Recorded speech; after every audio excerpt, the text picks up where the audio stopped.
নবী সাল্লাল্লাহু আলাইহি ওয়াসাল্লাম কাবা ঘরে নামাজ পড়ছেন। আবু জেহেল নাম শুনেছেন?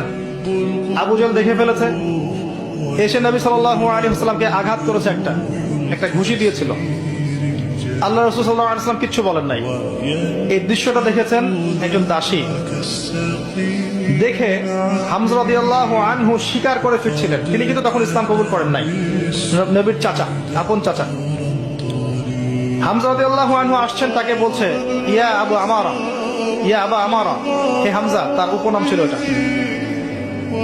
তুমি যদি দেখতে কিভাবে আবুল হাকাম ইবনে হিশাম মানে আবু জেহেল তোমার ভাতিজাকে গালি দিয়েছে, আঘাত করেছে।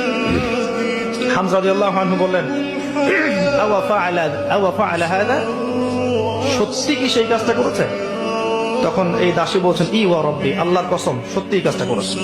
তখন তিনি ঘোড়া ছুটিয়ে কাবা ঘরে গেলেন, গিয়ে দেখলেন আবু জেহেল দাঁড়িয়ে আছে সবার সামনে, কাবা ঘরের সবার সামনে আবু জেহেলের কলার ধরে তাকে প্রচন্ড জোরে একটা ঘুষি দিয়ে বললেন যে আতাশতুমুনি ওয়া আনা আলা দীনিহি, তুমি কি আমাকে আঘাত করবে? আমি নিজে তার দ্বীনের উপরে আছি। আকুলু মা ইয়াকুল, ও যা বলে, আমার ভাতিজা যা বলে আমিও তাই বলি।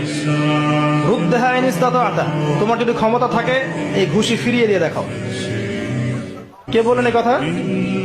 হামজা রাদিয়াল্লাহু আনহু। এবং ওখানে সাক্ষ্য দিচ্ছেন যে আনা আলা দীনিহি ওয়া শাহিদতু আল্লা ইলাহা ইল্লাল্লাহ ওয়া আন্না মুহাম্মাদার রাসূলুল্লাহ। তোমার যা ইচ্ছা এখন করো। কারো বুকের কলিজা ছিল না, ওখানে হামজা রাদিয়াল্লাহু আনহুকে একটা আঘাত করে দেখায়। এবার তিনি চলে গেলেন দারুল আরকামে, যেখানে নবী সাল্লাল্লাহু আলাইহি ওয়াসাল্লাম তখন ছিলেন। সেখানে গিয়ে বলছেন ইয়া ইবনে আখি, হে আমার ভাতিজা, কুনতু আনসুরুকা লিল হামিয়া,